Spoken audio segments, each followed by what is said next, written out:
All right, ladies and gentlemen, it happened again.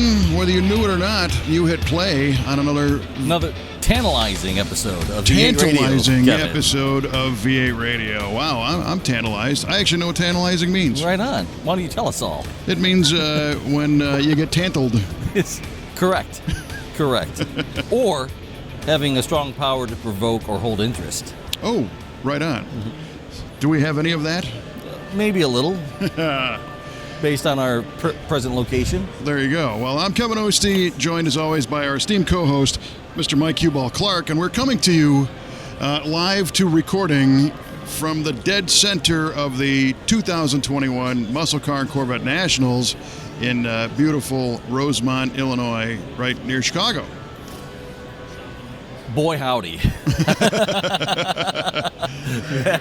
I'm so glad that we're back here.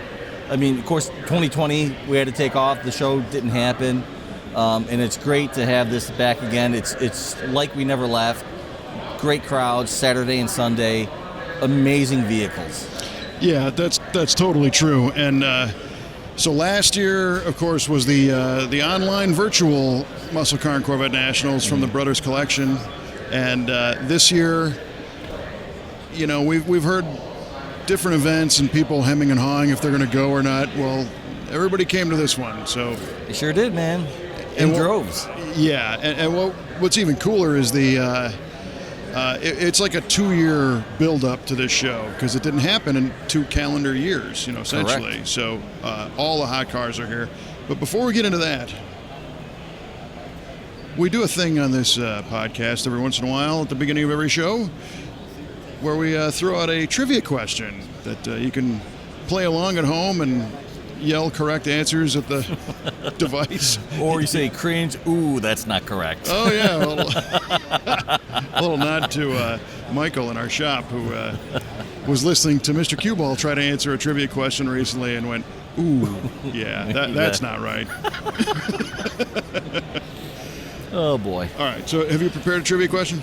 Absolutely. And since we are at the 2021 Muscle Car and Corvette Nationals, I figured only apropos that I come up with a Corvette-centric trivia question. Oh, that's a good idea. Right? How about that? It's almost like I did some show prep today. Almost. Crazy. Okay. So, Kevin, the 2022 Z06 Corvette has the Corvette-only LT6 engine in it. What was the internal code name of the LT6 engine from GM? That's a great one. I know very little about the LT6 because it's so new to me. Mm-hmm. And of course, it's a 5.5 liter, mm-hmm. right? Flat plane crank, overhead cam. Double overhead cam. Yeah, double overhead cam, naturally aspirated.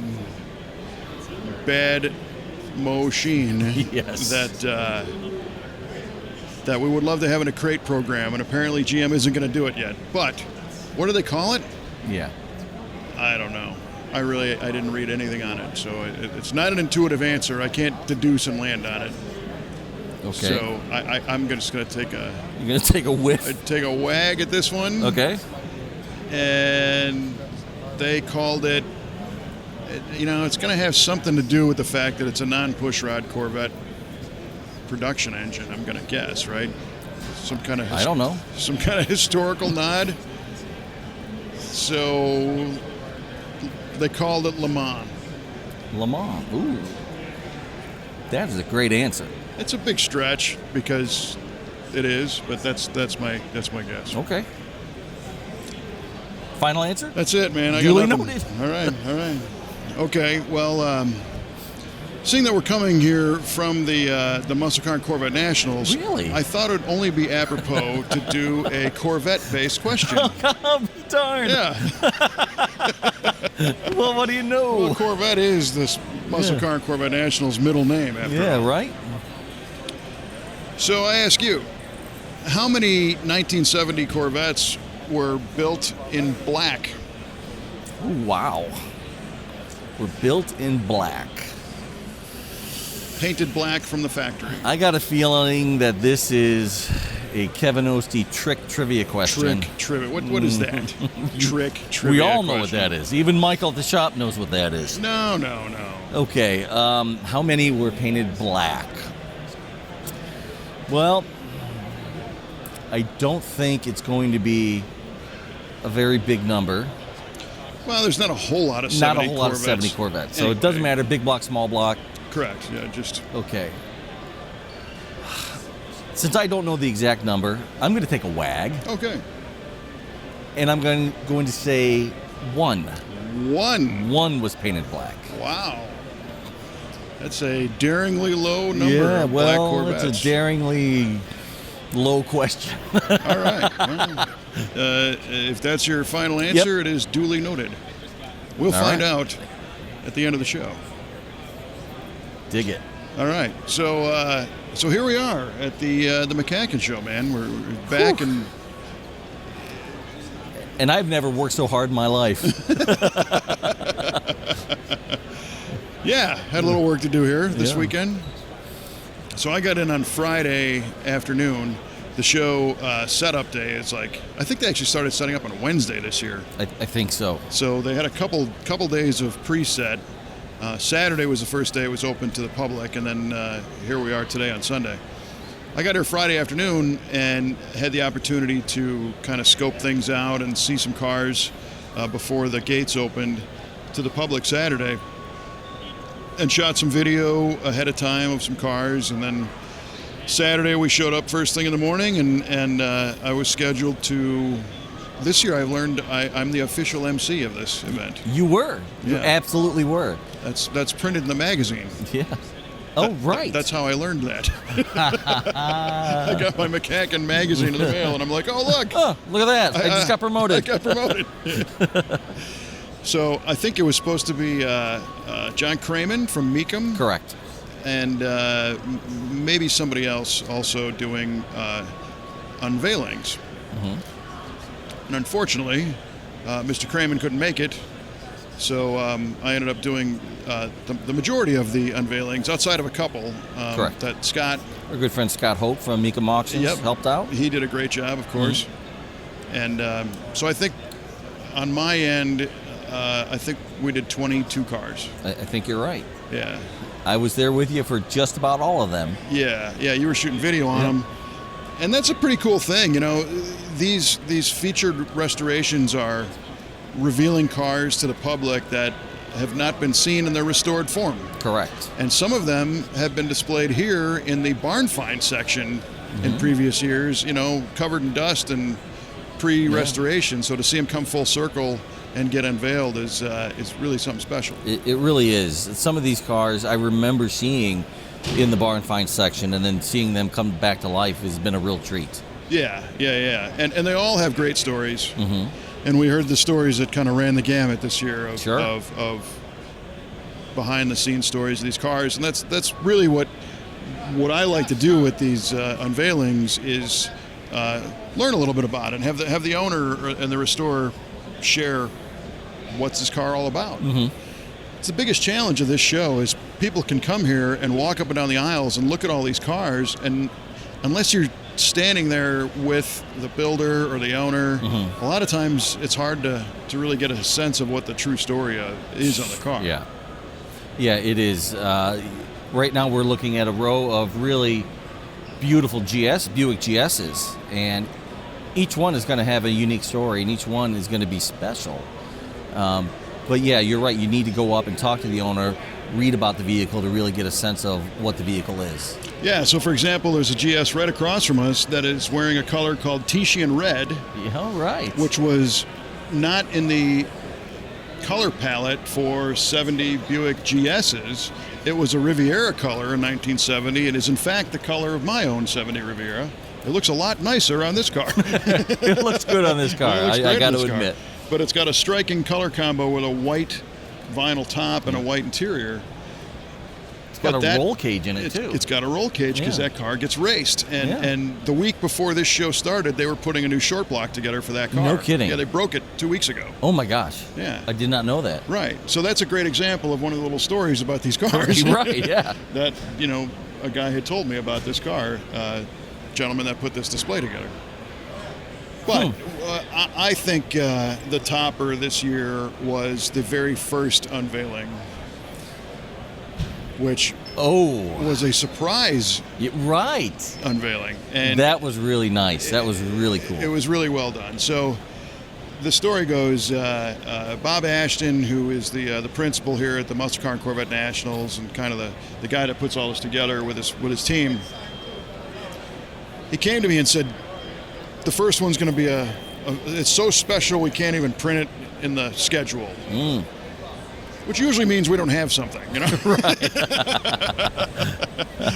It's too new to print or whatever. But no, they actually did. And for some context, if you've seen any of the advertising for the Muscle Car and Corvette Nats, you see a good-looking gal in a 60s themed, dress, and they really play up the colors and the kind of the psychedelic look of the late 60s. And her name is Adriana Straub. And Adriana is kind of the featured model for the show, but she's not just a model, she's also a racer, right? Pure stock drag racer. And she started racing with a 1970 Oldsmobile 442 W30 car that's orange with white stripes, orange steel wheels, dog dish caps. Great car.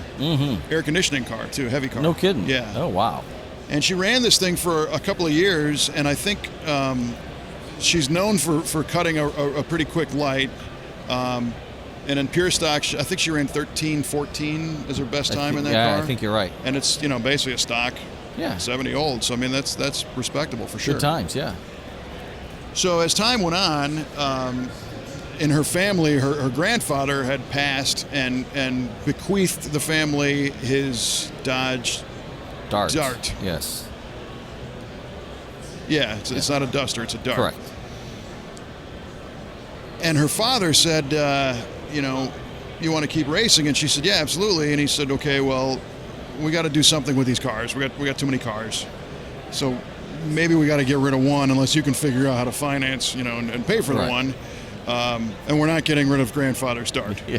So that means... That narrows our choices. Yeah. So Adriana said, okay, well, I guess, we'll sell the Oldsmobile and I'll race the Dart next year.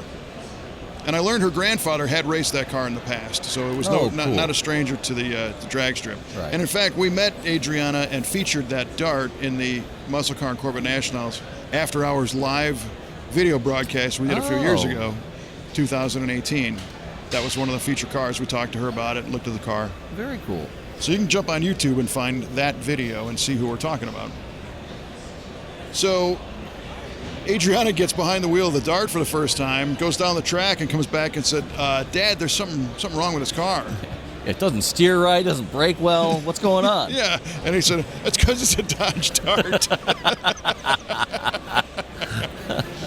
And I'm not taking anything from Dodge Darts, but a Highline, Oldsmobile 442 with air conditioning, power steering, power brakes. Right. It's a cush ride compared to a bare bones Dart. So she, kind of accepted that it was going to be different and ended up racing it a couple of seasons and did pretty well with it, But she always really wanted that Oldsmobile back. She missed the car. Don't blame her. Yeah. Yeah, missed the car. Well, the big surprise was that her parents were in a position to track down Adriana's Oldsmobile. They live, I believe, in Wisconsin, and the car went to New York or something, and they brought it back, and they realized that it had some dings and dents, and so they had it repainted and a mild restoration done. And they didn't tell her. She had no idea this was coming. So here's the car under the cover. It's the very first one in the door for the featured unveilings. And Bob says to me, all right, so here's what we're going to do. You're going to unveil this car, and it's Adriana's car, and they're giving it back to her, and she's got no idea this is coming. So we had to do a little bit of a dance, to kind of time this out.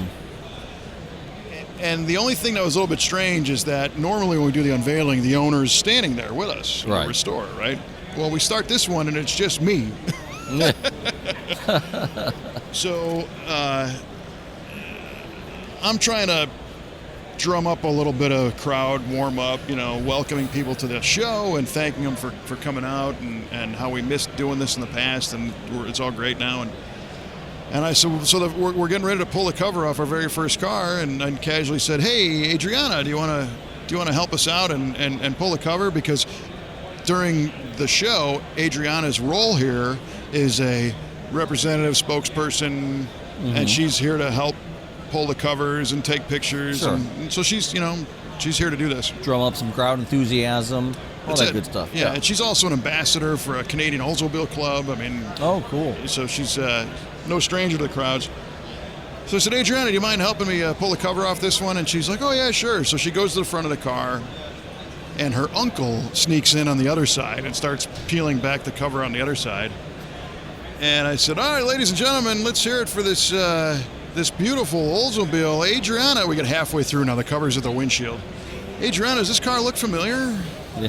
And she just kind of stops. Yeah. The realization when it washed over her face was priceless. And she's looking at this thing like, and peels back a little bit further and turns and looks at me, and I said, "This is your car." No, this very is car your is yours. Yeah. My gosh. And then there was tears and blubbering and crying, and that was just me. She was stoic and stone-faced. Yeah, right. No, everybody thought it was really cool, and she couldn't believe it. She couldn't believe it all day because she helped do the rest of the unveilings until after 1 o'clock, and she kept telling me, I'm like, "Has this sunk in yet?" And she's like, "No." So that was really nice and really well done, and she's going to go out and the only downside to unveiling that car here is we are in November, and she said, "I want to go race this tomorrow." Yeah. And it's too cold, so. Yeah, it is too cold. Later on in the day when I saw her, she recounted the whole moment. I said, "So are you gonna race that car?" She's like, "Absolutely." Like, perfect. Oh, yeah. That's fantastic. Yeah, there's no stopping It's her. a beautiful car, too. The My cars gosh. came out fantastic. Just mwah. Yeah, it's got all the right elements. I mean, the color's right, the stance is right. Yep. The raised white letter tires, the wheels. Yeah. And what's really cool is that Adriana and her younger sister are both into it. They race. I love for it. real, That is because they great, like man. it. They want to. It's not like Dad strapping him in, saying, "Sit down, shut up, and hit the gas." This is for real. And recently, she's kind of branching out to help other younger people get excited about drag racing. And muscle cars for sure, but it doesn't necessarily have to be a muscle car, but just the whole racing culture, Yeah. Her mom drag races, her dad drag races, grandfather did, everybody did. They're a racing family. Family tradition. Yeah. And that ends up happening more often than not, I think, because if you play it right, I mean, everybody in her family races, but even if mom or dad doesn't race, there's a function for dad at the track. Yeah. Be part of the pit crew. Sure. Fire up the barbecue, negotiate the space and drive the truck, whatever. Something. It's a team sport. All day. Yep. Within a family. So that was it's great to see, and she told me she's going to start a Facebook page or a website or something with pointers on how somebody that's teens or 20s can get involved and not just watch it on YouTube, but get out there and do it. I think that's needed. Yeah. All day. That's great. Well, and of course, there's an angle that she's kind of targeting females to get involved too, which is great. But I think everybody needs the more exposure. the merrier. Yeah. So that was a good one. The other 21 are a blur. Let's do a rundown of every unveiling.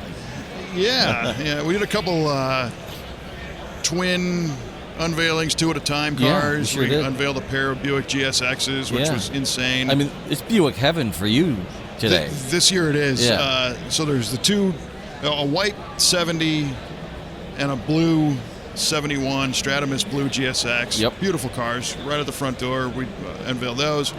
There's a couple of more in the GM Heavy Hitters display, including another 70 GS Stage 1 convertible that is in a Riviera color. Is that right? Like this Tiscian red one, but it's the and I even forgot the name, but it's like a slate gray, the platinum or darker metallic gray. Well, we can't forget your ultimate car, which is the Saturn Yellow GSX that you got to unveil. Got to unveil a Saturn Yellow GSX, and then here in the GS Invitational, there's 3, 6, 9, 12, 15, I don't know, 20 some. So yeah, there's a lot of great Buicks here. I was happy to see it. Yeah, it's off the hook. It is. The Bob Ashton and company have really outdone themselves. Yeah, and I always love the theme displays and the different gatherings and seeing all the people. There's so many nice people at this show. It's great. Everyone's so happy to be here. Everyone's so cool. It's great. It's great to be back here. It's hard to put in words, but it just feels good. Feels great to be here again. Feels like feel like you're at home. Mm-hmm. You do. Feel like I'm in my living room. Yeah. Well, if my living room looked like this, I would never leave. Never leave home. Yeah. So, yeah, all the Buicks and the GSs and the GSXs. To me, I love those cars. But they're a little bit different because if I found the right GSX tomorrow that I could afford, I would buy one.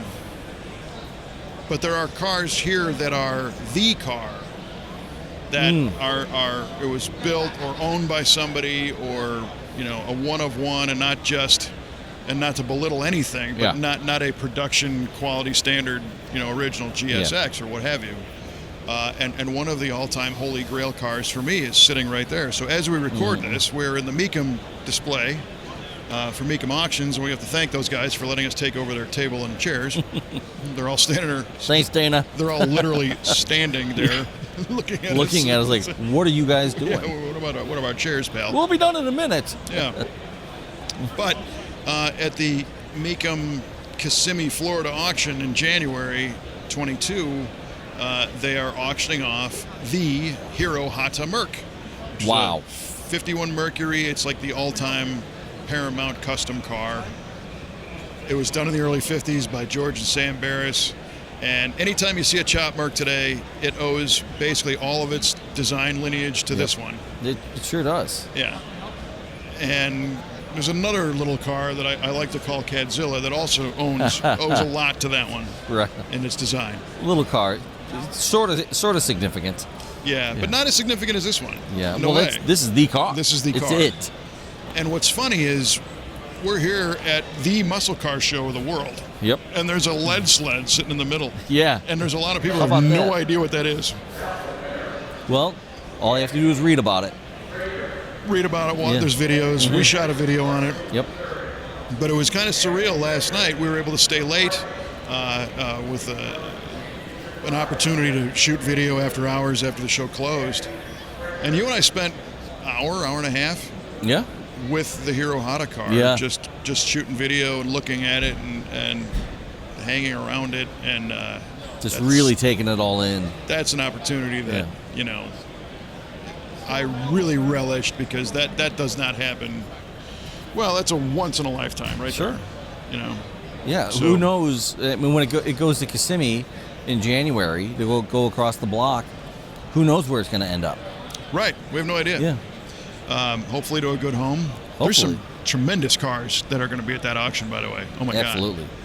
God. And as I look at here at the Mecum booth, the Kissimmee Flyer has a Ferrari F40 and a racing Grand Sport Corvette and the Hero Hata Merc. And the Merc. Right on the cover. Yeah. So that was pretty magical and totally unexpected. I didn't have any idea the car was going to be here. And then right next to it is our friend George Poteet's 61 Ford Starliner. That car has turned me into a Starliner fan. and everybody wants one now. Yeah, I never gave much thought about them, and I knew they existed and they were cool. Looking at this Starliner really sets the bar high. Oh, yeah. So the Starliner was a Galaxy option that had a fastback roofline, like a bubble top Impala, and it was done for NASCAR, for aerodynamics. That's why they did those. And Mr. Poteet is not only I think the highest number of land speed records ever. I think he's got the most land speed records these days. not only is he that and a collector, but he's a Starliner fanatic. Mm-hmm. He's got some awesome ones. He's got a Bobby Alloway built Starliner. Yeah, he's got some stuff. But he had his buddies Zach Straits, our friend, everybody's friend Zach Straits, and his buddy Rick, I believe, did the restoration on this 61. And it's not 100% accurate, faithful, correct. It's turned up in every way, but it's the same stuff turned up. So it's the original engine, but it's just done so nicely, and it's very close to the original color, but it's got a little more pearl in it and metallic. And instead of having, it's got all of its original trim, but it's not just the tin polished stuff. They chromed the grill, right, and they chromed the dog dish hubcaps. That's next level stuff.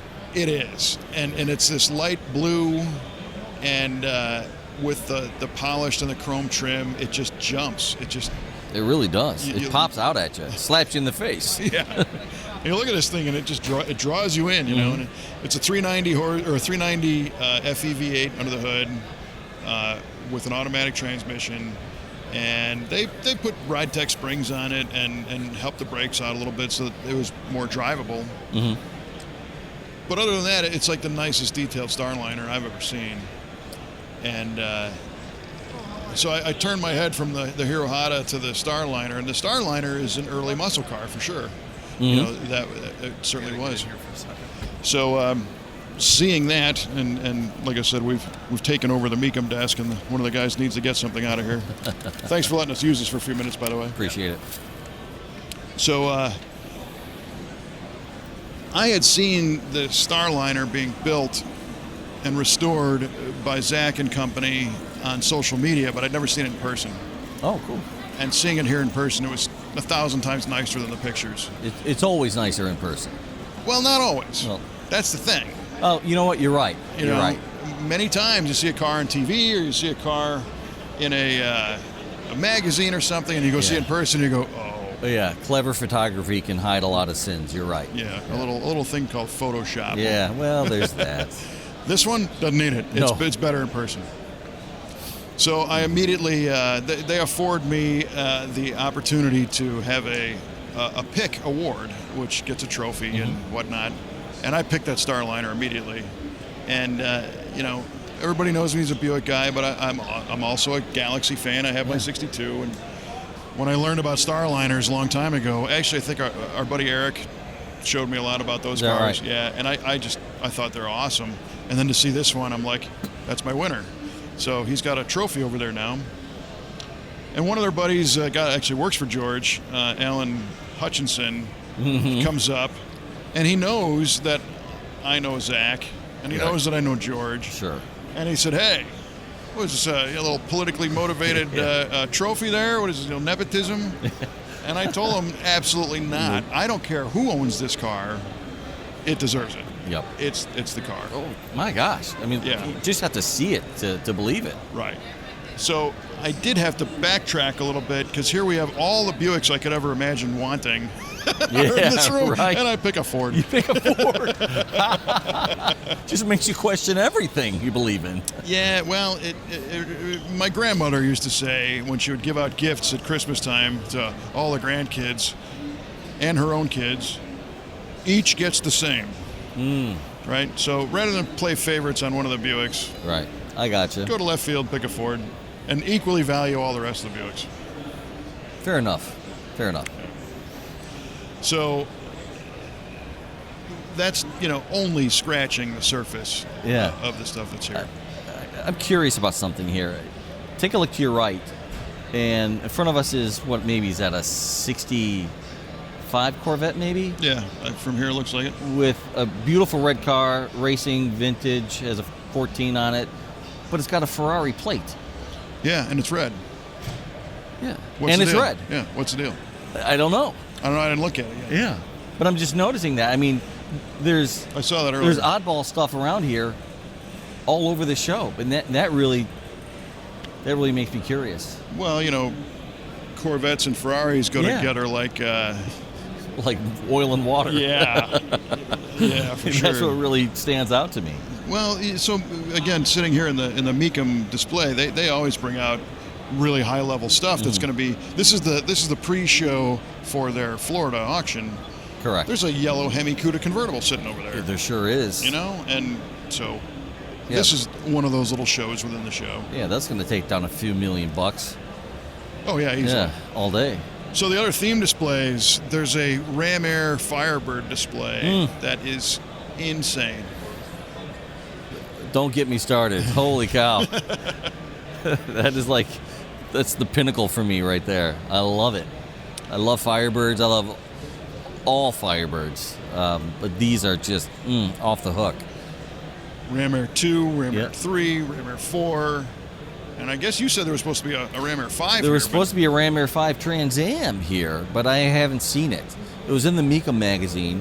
Excuse me, the McCacken magazine. But I haven't seen it. It may have been a no-show. I'll have to ask Bob. One of the cars that we looked at over there, an unveiling, in fact, was a 68 Ram Air 2 Firebird in rally green, 4-speed car, black interior, fresh restoration done by Level 1, matching original hubcaps. Do you remember the name of those caps? I forgot what they're called, but they're full wheel cover. It's not a dog dish cap. Right. I think Gary just called them the full wheel I covers. think they had like deluxe wheel covers, but I don't think those were them. Yeah, it's a sporty looking cap. Yeah. And then the Ram Air 2 engine under the hood, which is kind of a unique one. A lot of people don't know much about the Ram Air 2. Yeah, well, it's a round port head, has a Ram Air 4 cam. It doesn't have the 1.65 rockers. But what gets it going, I think it's a bit lighter than the Ram Air 4 cars. So it really scoots out. There's really no other options on the car, right. So it's kind of a stripper version. And that one belongs to Phil Mitchell, who brought out a bunch of awesome cars here. But again, not your everyday car show kind of car. No, you'd be lucky to see one of these, at like a local car show. But to have a room full of 400 or 500 of them. Yeah. I mean, how do you not want to come to this show? Yeah. Well, if you've never been, you need to come. Yeah. I put a Facebook post that I was at the Muscle Car and Corvette Nationals. And one of my buddies I grew up with out in Ohio says, "Oh man, that looks like an awesome show." I said, "Well, they have it every year, a weekend before Thanksgiving. You now have 364 days to prep." That's it. Yeah. Get it on the calendar. We need to see you here. And a few other interesting ones. So my only friend in the whole world, Charlie Lillard, brought out a 1957 Chevrolet Bel Air. Right? Sure, we've all seen 57 Bel Airs. It's a very famous car. Well, this one's black. Yeah, great. Gray interior. Sure, seen those before. This one is a 4-door hardtop, which is pretty unusual. Yeah. But it's factory fuel injected. Whew. Like the only one. Yeah. Automatic. Plus power windows. Power windows, power seat, power seats. steering. Yeah. Just crazy stuff. 46,000 miles on it. It was in the vintage certification section, getting crawled over and judged for authenticity, and it's the real deal. Original paint. I didn't see any checks on any of that paint. Any checking. It was in good shape, except for it was all rubbed through in spots. It was rubbed through on the roof, sure. That's why there's no checking. It's that thin. Yeah, guy polished it religiously. But so that's one. Charlie didn't even know that car existed, and then I guess somebody contacted him on it and said, "You need to have this car." Well, he said it was here before. He did say it was here before, and I never saw it. I didn't either. Yeah. So right now, as you look around, there's things you are not seeing. Correct. You're right. You're absolutely right. Yeah. But if that red GS shows back up again, I'll remember it. That one for sure. Yeah. There's an AAR CUDA display where I think they have TA Challengers and AAR CUDAs in every color. Cool. I remember when they had every color Boss 429 Mustang. Yeah. Every factory color offered. Yep. And speaking of Mustangs, there was another unveiling of a 70 Boss 302. Right. Which is part of the Brothers collection, which, as you know, we shoot Muscle Car of the Week out of. And it is the only one ever built in black. And there it is. Maybe that's a nod to your trivia question as well. Yeah. How about that? Wouldn't that be something? Yeah, that would be. Interesting. Maybe you made that connection. I don't know. Perhaps. So, the list goes on and on. There's a Z16 Chevelle in the barn find section. Yep.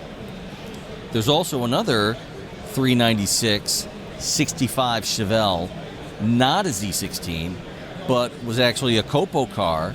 It's a two-door post car that was ordered with a 396, and not the 375 horse 396, but the 425 horse solid cam 396. Yep. Only one of its kind. And there it is. Yeah. And according to our good friend Frank Simkowski, who's here with his 71 Torino convertible, beautiful car as well, put that out on the Chevelle forums, and everyone was calling him a liar.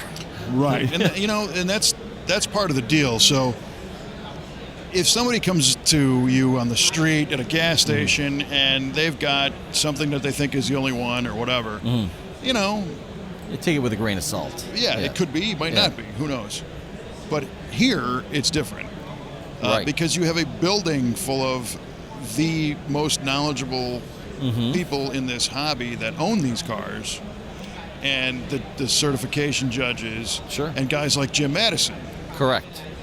I've seen him wandering around here as well today. Jim worked at Chevrolet in the Copo program back in the day. If someone's going to know. And he went up to that car and said it was legit. In fact, that was his pick of the show. Oh. Yeah.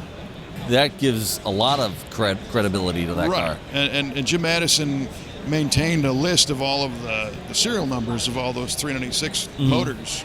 And there was one that went to a 300, Chevelle 300 post coupe. And he said that's got to be it. Yeah, he's been really key to being able to legitimize a lot of these cars. He also started Pontiac Historical Services. He got all those old records that GM wanted to throw away, that Pontiac wanted to throw away, and was able to form a huge business out of it. You send in your serial number, and you get the build sheet, you get the all the invoices, everything that came with that car from the factory to prove what it is. Shows all the options, proves what it isn't, also proves what it is. Right. He's disproved quite a number of cars as well, probably more than have been legitimized. Sure.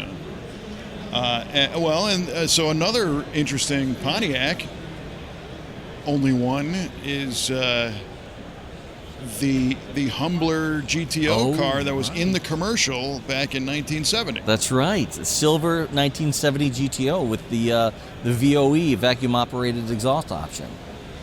Yeah. And, we had a trivia question a while back about how many of those were actually sold. But this one is unique because it's the car that was in the commercial. Not just the commercial, but a Super Bowl commercial. Correct. And as the legend goes, the GM brass saw that commercial and blew a gasket and shut the whole program down, saying, we cannot have this option. You cannot sell this. Yeah, you can't sell essentially an exhaust cutout. Yeah, correct. From the factory. And it's interesting because that's one of the few stories that I've heard that I don't know that I believe here. And I say that only because I've done quite a bit of work with General Motors over the years, at press events and with car unveilings and show cars and stuff like that. And every time you work with GM, every second is documented and planned, and it's got to be approved, and there's got to be people doing stuff, and it's a very rigid, tight ship. Sure. Sometimes it can be a little difficult to work with because there's so many. Everybody's got their thing to do. So to have a whole division create an option that the brass wasn't aware of, I had to see it on a TV commercial. I'm not sure, but 1970 was a different time. True. I mean, think about the GTO, the story of the GTO that was kind of built in secrecy and kind of snuck through the channels until it was almost too late to cancel. So those things, did happen. So it's very possible that story has some credence to it. So it is. It would be great if we could if there was a GM engineer who was still alive that was actually part of that conversation, or somebody in the GM brass that could actually prove that. For the Humbler? Yes, for the Humbler. Well, there was 4 of them here. 4 of the guys that worked on the car were here. That's true. So, you just go over there and ask them. Yeah, we should. That's right. There is. I forgot about that. Yeah. So that's a video that we shot that will be coming out on that car. So it was neat to see. It was neat. Yeah. I mean, I've seen that commercial on YouTube. Guy running his 70 GTO through like a drive-through kind of a restaurant, pulls the exhaust open, looking for some action, looking for some racing action. Nobody wants a piece of him because they're humbled by the humbler. Yeah, exactly. So he leaves and he's on his way. Yep, top dog. Mm-hmm. So, again, so many different, and it's not, let's see, we talked about a Ford, a Mercury Custom, and some Buicks, and Pontiacs, of course, Chevrolets, and Mopars. And, it's all here, man. Chevys and Mopars and Pontiacs, oh my. Yeah, and it's set up in such a manner that a lot of times the displays are themed, mm-hmm. Like all those AARs and TA Cudas and Challengers and the GSs and the class of 1970, which they combined class of 70 and 71 this year because there was no in-person show last year. Ah, I see. So there's a whole throng of those vehicles, mm-hmm. And it just goes on and on. Some great vendors and great sponsors that help put this on to make it all happen. Yeah. And, again, if last year taught us anything, it's that this stuff can go away. Yeah. So while it's happening, you should take advantage of it. You absolutely should. If you're on the fence about coming to a big show like this, make the effort to show up, and you'll not be disappointed. No, not at all. Not at all. It's a total win. Mm-hmm. We could do this episode for like 26 years. Yeah, for real. Yeah, and so a couple of our team from the V8 Speed and Resto Shop came to the show and actually had a huge weekend. They went to Rad Rides by Troy on Friday afternoon and then came here on Saturday and landed on an indicator of the health of the industry that I hadn't really considered. And the featured restorations that we unveiled are all fresh restorations. So they all went through the process at a shop somewhere. Right. And if you say the average, full frame off is just say it's a year, even though it's, generally longer than that, there was 25 cars that got unveiled. So that's 25 years worth of restoration work that happened yesterday. Crazy. It is crazy. Mm-hmm. So that means, there's still a ton of interest in all this stuff, and this shows obviously evidence of that. But that was a neat kind of figure to land on. It really was. I see this. I don't see this industry in decline. I still see it very strong, very vibrant. Even though you still have some of these cars still have the original owners that bought them. When they're no longer with us, those cars will typically go to their kids or their sons. And then those sons are just as enthusiastic about it. And they want to keep the car up. So maybe they send it to a restoration shop and get it because they want to think of their dad. And then when they get older, hopefully the cycle continues with their kids. Yeah, for sure. And one of the cars in the barn find section was another Starliner. And it's a weird story because so a gentleman buys this thing new in 1960 and he drives it till 1970 and parks it and doesn't touch it for the rest of his life. Right. And his kids grow up around it. Just needs a battery, though. He parked it for, who knows why. He did say it just needs a battery, but he parked it for some reason. And his kids grew up around it, and the wife and everything. And unfortunately, the gentleman passes away, and his wife gets up there in years, and she's getting kind of close to the end, and she tells her son, "Don't ever sell that car." And then she passes, and so the son now has this car that he's had his whole life that he doesn't really have any experience with outside of it being in the garage. Never was able to drive it. Never heard it run. No. And through our friend Dan Vasic, was convinced to say, "Hey, let's get it out. Let's take it to the barn find section, show people what a 50 time capsule looks like, and then this coming year, let's get it running and get you out driving it again." Yeah. And it's interesting because the owner was a great guy. He was very talkative. It really, it's not like he had disdain for the car or anything. But I caught this sense that the concept of him driving that around is like so foreign. Sure. Because he never did. Right. You know, it was just always a piece of furniture in the garage. Yeah, no memories of him riding in it, probably.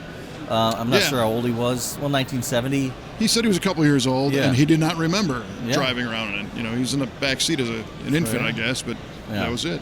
And that's a 352 high-pole car, so it's a pretty rare 360 horse, you know, pretty fast car. It's got exhaust cutouts on it. Yeah, it does. Cool that stuff. was cool. Probably not from the factory. No.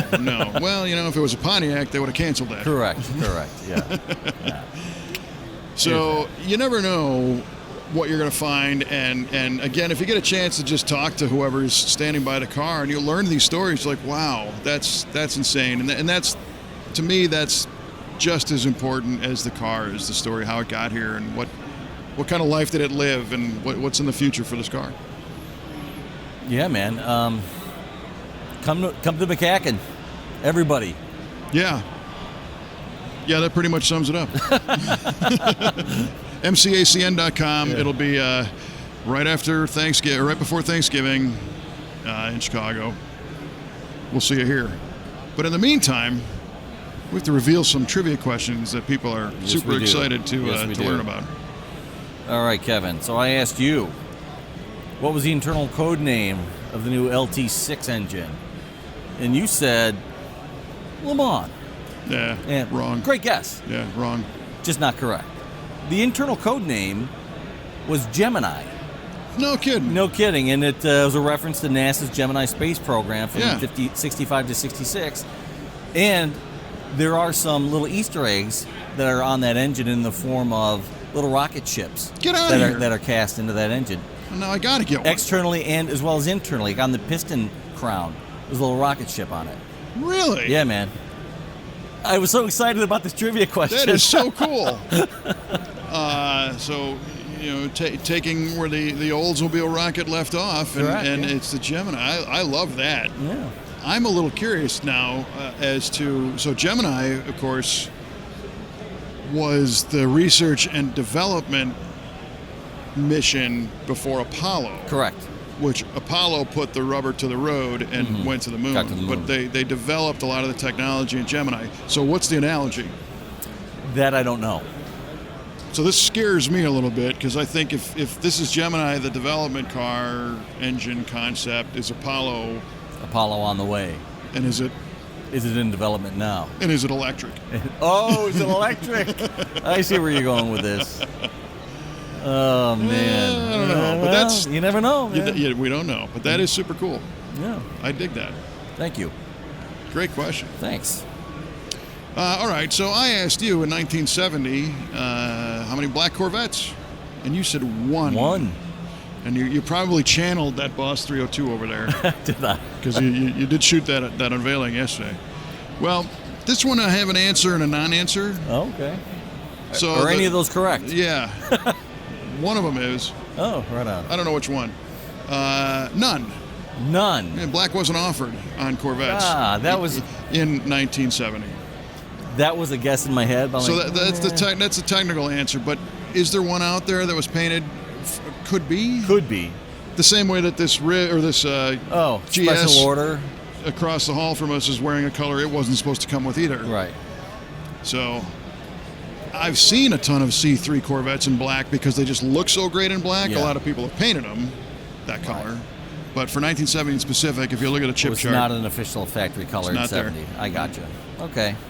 I'll take the L on that one. All right. Well, so we're both losers here at McCacken today.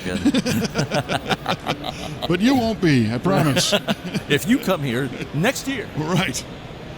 All right, man. Well, this was overwhelming. This was great. Oh man, my head is spinning. I've had such a great time. I've been here to McCacken in the past as just a spectator, walking around, taking it all in. This year I had the unique opportunity to help you out with all the video shoots and the unveilings. I mean, even 2 years ago I had the opportunity to do the unveilings in your absence, which was mind-blowing. I still wake up in cold sweats from that because it was stressful, but we got through it. But this was a lot of fun. We got to see pretty much all the unveilings. and got to see a lot of cool video, learn a lot about these great cars. I appreciate it. Thank you for having me be on board with this. Oh, man, you're welcome. Couldn't have done it without you. This is it's a place to go to hang out. I love to share this show with whoever we can. So dig it. All right, man. Well, we've got a lot more to come. We still have more stuff from the previous SEMA show that we have to release, more interviews and content from there. And it feels like the end of the year always hits high gear because you got SEMA, then you got the McCacken show, and then the PRI, Performance Racing Industry show, coming up in a couple of weeks. And I'll be there. We'll see if, I don't know if you're going to make it or not. We'll find out. I don't know. We'll find out. But got some big things planned for that as well. So it's always fun to end the year, pedal to the metal. I did the math yesterday. This is, I'm starting week number 13 in a row without a day off. Without a day off? Yeah. Oh, brother. No, yeah, but you got to qualify that statement Yeah, because, true. kind of right now I'm working, but this is not, this isn't Not work. really working. Right. This is, if I had a real job, 13 weeks in a row would suck. But what I do, 13 weeks in a row is like, great, keep going, I don't want a day off. Hoping to maybe sleep after Thanksgiving for a little while and then after PRI. But Cool. But lots of great video coming out from this show that we shot. And last week we released part 2 of our T-Bird chassis 5.0 6-speed conversion car at V8 TV. And we've got the final chapter of that one coming hopefully next week. So cool. It's a lot going on, every direction. Man. Dig it. Love it. If you like this stuff, hit that subscribe button and make sure you do it on the video channels as well. And for Mr. Mike Q-Ball Clark, I'm Kevin Ostie saying, I don't even know what I'm saying anymore. I guess we will see you next time and hopefully next year at Muscle Car and Corvette Nationals on VA Radio.